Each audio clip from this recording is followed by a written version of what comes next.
But Dave, let's move into our next topic, taking a look at the draft side of things. We're actually in draft mode for the rest of the podcast, taking a look at Coby White. But before we jump into that, make sure to check out patreon.com/mostvaluable podcast. I want to preach it again because we have a mock draft coming out next week. You get double the goodness of MVP. Thursday night, we're going to be recording our playoff predictions after the season is over. Next Saturday, we're going to be recording our next mock draft, number 5. And if you're a part of our bronze membership on Patreon, for as low as a single George Washington, you can see our picks. We put up the spreadsheet early with our picks, what we're thinking, so you can see it before we record the podcast next Saturday. So you can go and check that out at patreon.com/mostvaluable podcast. We'll have that up this week before recording the podcast next Saturday for everyone. But Dave, let's jump into what we're going to talk about with Coby White. Will he be a top 10 pick in the NBA draft? And the reason why I say that is if you look at like Tankathon, if you look at all the other like ESPNs, all the mock drafts, he's floating up closer and closer to that 10 spot. And if you look at our 4.0, Sean had him in the top 10, right there at 10 to the Lakers at the time. I had him at 14 to the Celtics. You had him at 12 to the Magic. The last time we did a mock draft in our 4.0. I will ask you though, with everything you've seen, with March happening as the draft kind of evolves as we get closer to the June date, will Coby White be a top 10 pick this year in the draft? I think he's got a really good shot at it, actually.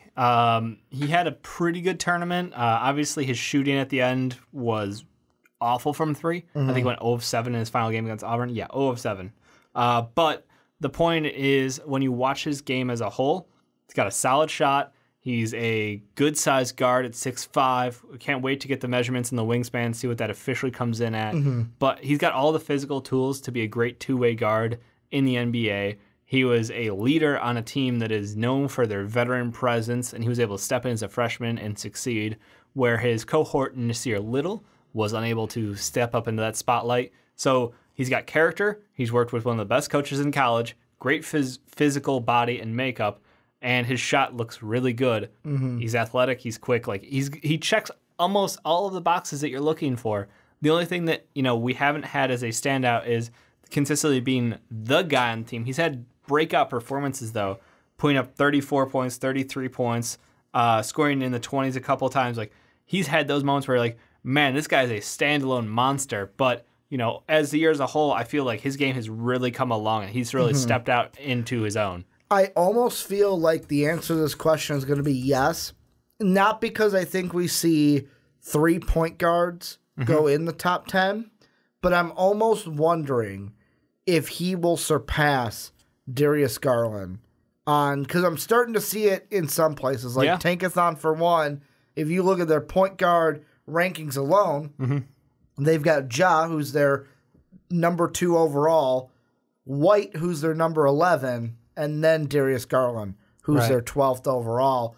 And I wonder if as the draft process goes on, and of course the combine is going to be huge, especially for like a Darius Garland, who we're hopefully going to see a lot of these medicals for players that have had injuries, like a Bol, like a Darius Garland. I wonder if teams, though, are going to say, hey, we're falling in love with Coby White. We don't have to worry about that injury. So, yes, we're a top 10 team that needs a point guard, but we're going to go ahead and take White over a Darius Garland, even if the medicals check out. Yeah. No, I think it's the versatility. He's got better size than Darius Garland. Garland's shot looked great. His handles look great. I think Coby White can play the 2 guard or the 1, so he's a combo, so he's more flexible. It's just the upside from Darius Garland. If everything is good with him medically, amazing handle, amazing shot, and he's a dominant scorer. Coby White, I feel, is like an all-around player, which I kind of want to value that more, even though in that superstar scoring potential of a wannabe, not saying he's going to be like Kyrie, but in the vein of a Kyrie Irving, where we see someone who's uber talented, clutch scorer, like that is almost its own category. But like a two-way guard, I don't know if you could have a De'Aaron Fox-esque player. It's very close to me. I think it's very much what your team needs at that point in time will decide it, because the size of Darius Garland's a concern, but the upside in watching Coby White play all year, there's not a ton of holes in his game, and you've got all the tape. Well, and the thing I think that's a big, I'm going to say negative between the two, but with Darius Garland, it's an extremely small sample size, and like over the year, a player can learn to grow and change. But like, I look at the assist numbers. Yep. And with Coby White, it's about 4 assists per game. Garland, in the few games that he played, the 5, he only had about just under 3 assists per game. And I wonder, I know that Coby White is more of like you're throwing out that two-way, where it's like, hey, I get not two-way, but like that combo guard of like, he's a combo guard and he is a two-way player. Yeah, he's both. Play the 1 or play the 2 is the part of it I was going in, not the two-way part. But I wonder if teams are going to look at these players, and since they're both not great, they're not John Morant basically with the assist numbers, is that going to shy a team away to where they say, hey, you know what? We like this other player better. If we really need a point guard, we can get that in the second round. No, we can get that later on. Absolutely not. This is a very short point guard class when it comes to the top end talent. I think Trey Jones is fighting for his life trying to stay in the first round. Yeah. Based off of his grit, his defense is excellent, and he did have a stellar performance in the tourney, but wasn't enough. He showed what he could be at his best. He had such shooting struggles to the point where we're like, just don't even shoot, just get the ball in your hands, and then it comes out. And he just knocks down 3 after 3. An entire primetime podcast. I was like, hey, just let him shoot. If he gets the ball, just back up and let him shoot. And then he made him pay for it. So, like, I don't know what happened in between time. Coach got in his head and, helped him through it. Yeah. But there's potential there for him. But I think it's these 3 prospects and then everybody else. Like it is that far apart. The assist numbers don't concern me because when you look at Darius Garland's tape from high school, he was fine. Like he's going to be just fine at getting the ball, facilitating out. Don't put him on it, like you said. No one's at the John Morant level of 10 assists a game in college, which is just incredible. But I think both Darius Garland, look at a high school tape, you feel pretty good about it. What you saw in his 5 games as a college basketball player, pretty solid performances. Great scoring, passing's there, but he was really trying to do it all very much himself at Vandy, even though he didn't need to. They have a pretty well-rounded team. Coby White playing in a system. I'm going to put it as much as that. Like he played in a system where it's a veteran-heavy team, and his touches were limited based on that. So even though when he got the ball, I think he very much felt like he needed to score. Him driving to the lane, he's so quick, he's so effective doing that. So he still got some assists, but I don't think you need guys to have 6-7 assists a game in college to be like, I see what I need to see as a facilitator out of him, as a floor general. I just also, for me, I'm looking at the order right now in the draft. And, of course, everything will change with the lottery potentially unless it does stay chalk. That'd be insane. But, like, I look at the teams, and let's just look at the top 10. Sure. Obviously, Coby White is not going to go over Zion. He's not going to go over Ja. He's not going to go over R.J. Barrett. Like, I think the top 5 is clear to where Coby White is not going in the top 5. I would agree with that. But then after 6 through 10, the Hawks don't need a point guard. But they could use a 2-guard, perhaps. They could use a 2-guard, but I'm going to say they don't go with him at 6. Okay. The Pelicans could, because you've thrown out in other segments how, like, whenever we talk about point guards, you're like, hey, they could go here, and it could be a sneaky good fit. Oh, absolutely. I think Darius Garland and Drew Holiday would be awesome. I think Coby White with Drew could be good, too. So I'm going to throw them as a maybe. Sure. I'm going to say the Wizards, no, because they've got Bradley Beal, John Wall. Although John Wall is injured, I think they stay away from it and maybe go with, like, a DeAndre Hunter or try to fill out that roster to continue competing. Yeah. The Celtics, I'm going to say could. If Kyrie leaves, well, they don't know. That's the problem. And that's the thing. If they think at that point. Like, at that point, I could see if Coby White's there, hey, we'll just take a guy who he'll play the 2 or he'll play the 1. If the playoffs end on a sour note. Exactly. I could see Boston go that route. And then other than that, like the Lakers, they could, but I don't really know what the Lakers are thinking right now. With the Lakers. I just don't know what the Lakers are thinking right now. No, that's fair. Yeah. But if they decide that they have to move a piece, like Alonzo Ball, I know he's coming off an injury. With Brandon Ingram's injury now as serious as it is, then they could move that. They could move Alonzo Ball and go with Coby White, or they could move Coby White and go for something else. I think that the Lakers should not be discounted from the Coby White series because good shooter, played a non-starring role in a very tight system and played quite well.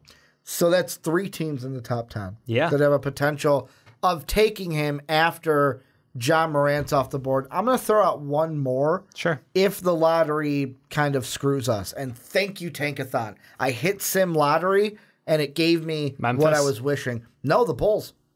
The Bulls. Like, if we fall to 7, let's say, like, this order that I just simmed, 7 if or 8, it happened, Suns, Grizzlies, and Mavs at 1 through 3. Yep. Then Hawks, Knicks, Cavs, then the Bulls. If we're sitting there at 7, Yep. and basically every Bulls fan on May 18th is this. Yeah. We're just surrender. It's disappointing because, you know, what could have been. Yeah, exactly. What could have been. I think that Coby White could be a pick that the Bulls take. So that's 4 teams out of the top 10. All right, I'm going to get this that out of the could way. take him. Would you rather take Coby White or Darius Garland for the Bulls? I would take Coby White. Really? Yes. Because I'm sitting there thinking he's a guy that, let's say because Chris Dunn, this is his kind of contract year. He's sort of disappointed us this year. This year we could use as he took a step back this year. Yeah, he did. But we could have both of them out there. Like we could have both of them out there at the same time. We could have Chris and Zach out there, Coby and Zach out there. Like we can mix our rotations to where it's not just like where's my boy he's our Archie backup point guard. Diacono? We could have Archie Diacono and Coby White out there. I'm sorry, I know it's not happening. Well, you know, hey, Boylan likes him, man. He's a grinder. He saved that one ball in that 76er game. And Boylan was like, yeah, I'm going to help you out. The reaction was fantastic. But I think he could fit rotationally with us. And if we get Chris Dunn and Lemon let Jr. him walk Who away. am I kidding? That's our star. D. Rose Jr.? He is. Little Pooh? Except he's the same age, I think. Or no, he's a year younger, but still. Lil Pooh? Oh, my God. Walt Lemon Jr. But he's a stud. That's why I think the Bulls. He can kind of fit. It's a rotational thing, and if Chris Dunn, we let him walk or we get rid of him, then Coby White becomes our point guard. And I don't think he clashes with Zach. However, the other teams, like the Pelicans, Coby White could be a pick there, too, because I think Memphis, if they don't get a top, you know, if they get their pick back at like 7 or 8, you know, then they're back in the running, and I think they absolutely would love to have Coby White added to that team because that Mike Conley, Coby White, you got Jaren Jackson Jr., you got Bruno Caboclo, you've got I kind of forget about them because JV right at the now low don't post. have their pick. Like, think about that. And that's his good team. I mean, in the West, it'll be scary hard, but like that's a team with young promise. I'm trying to see with Memphis. Give me more love, Nick. I know you love it. So Memphis has 3 games left, and they're a half game out of getting their pick back. Yeah, so it's going to be a tight. It's going to be a tight race. Plus, if the lottery happens and they get bumped then by 1, that could basically screw them with their pick. Yep. Like I see teams that Coby White could be drafted by, but I wonder if at the end of the day, the teams that we think could go point guard are going to go somewhere else. Like, I mean, New Orleans is a team where Anthony Davis is on the line on draft night. You don't know if he's going to be there or not. Like, I'll ask you this. Let's say I'm going off the Tankathon mock draft. Sure. Coby White or Brandon Clark for the Pelicans at 7. Who would you go with? Personally? Pull the trigger. I would probably go Coby White. I think that I would take my luck going into free agency and try to figure out something to bring Julius Randle back and roll with that. But Brandon Clark makes an intriguing thing. Like that 4-5 combo, if you're keeping Anthony Davis, could be devastating. Yeah, or why Julius would I draft Randle as well? But why would I draft a 21-year-old, going to be 22 when the season starts, I believe, for a team if Anthony Davis isn't going to be there? Yeah. But that's the thing. That's a risk if you're taking an older player and you're wondering how, you know, if you got years to develop, roll the dice. The Grizzly one I like because right now they don't have their pick, so obviously the mock draft doesn't play out to that, but they could take him at 8, but like 9, they have Sekou Demboya to the Celtics. I would maybe take Coby White instead of Sekou, unless you're for sure like, hey, the season ended great. Kyrie, we've got him locked in the bag. We just like taking wings. We're just going to take more wings. I think get that's more threes. That might be a pick that they can take later. I don't know unless Sekou shows out like really. I mean, we haven't seen a ton out of him this year because of his injury. His play has been meh. He's got the physical tools to maybe get there. I don't think I would take him with that pick over Coby White. And then the one I find the most interesting is I would flip this if this was my mock draft. If I'm the Lakers, I'd take Coby White over Romeo Langford. Oh yeah, because like the thing if we're looking at those 2 picks, like you said with the Lakers already, Coby White is versatility. Yep. You can play him at the 2, if you still have Lonzo on this team, if you have to move Lonzo, it gives you the You still flexibility need a backup of point guard because I don't think you're re-signing Rondo. Exactly. Alex Caruso can't beat everyone also, There's just doesn't that out there. So, I mean, you can basically, Alex Caruso is going to be in Space Jam with LeBron, I mean, right? he did drop 30-something points and basically willed their team to a win over the playoff-bound Clippers. The Monstars are going to be like, we want their talent. Dang. We want that guy's talent. The Balding Mamba. Basically. So, like, I look at it and I go, if I'm putting my money on it right now, Yeah. I say that Coby White is on if I'm putting a big board together, he is in the running for top 10. Oh, If I'm putting a mock draft together, he's probably between 10 and 15.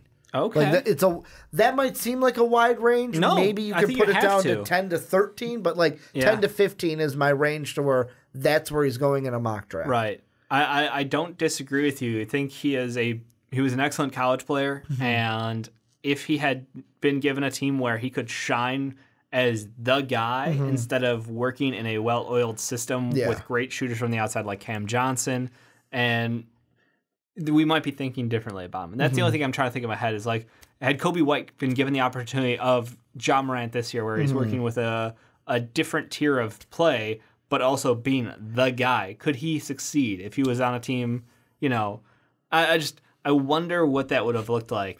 Like how every prospect in some way, we're like, oh man, I wonder what he could be like on this team. Well, that's the thing. You have to, your college results are who you're playing with. Because we've said it about Nasir, we've said it about Cam Reddish. Yeah. Like, mainly it's for the guys that have underperformed, of like, I wonder what you would have been on a different team. And I know we've gotten comments up the wazoo of like, well, it doesn't matter if he was scoring a lot on a D2 team.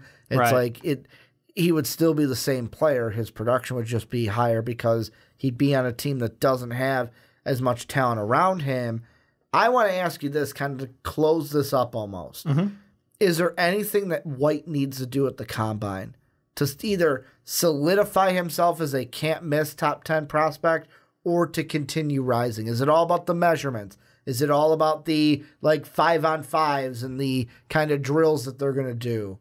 Is there anything that he needs to do at the Combine to solidify everything? Or is it, hey, I'm just going to wait and see how Darius Garland's medicals play out? Because if they don't play out well, that'll help me because teams will look at me over Darius Garland. Yeah, I think it rides a lot on the Darius Garland results.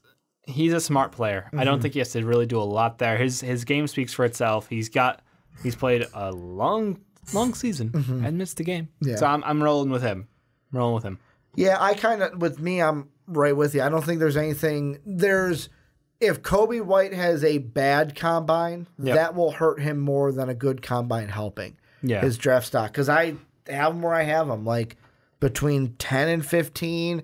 If he sneaks up into the top 10, it's because a team like the Pelicans, the Celtics, the Lakers, the Bulls, if we fall to 7, if one of those teams is like, well, screw it, we really need a point guard. Hell, even if the Suns get sunsed, and they're like, what? You did one earlier on Tankathon where they were like, what, 6th? They can fall as far as 7th. Okay. So that is their maximum drop. So, if they fall to 7-2, I could see them going with Coby White for sure. That could be like low-key a gift for them, Because then getting Suns, and it actually works out to be a good thing. Because then you don't get stuck with the obligation of, well, we have to take RJ Barrett, who may not fit with our team, but he could work at the 3, which would be really interesting. And that's a question, but that's pure talent. Like RJ Barrett is more talented than Coby White is right now in their careers, but Coby White fits the Suns better, arguably. And as a two-way wing who can defend, you kind of cover up for that Devin Booker lack of defense. So I think that that would be if the Suns did get sunsed and got dropped to 7.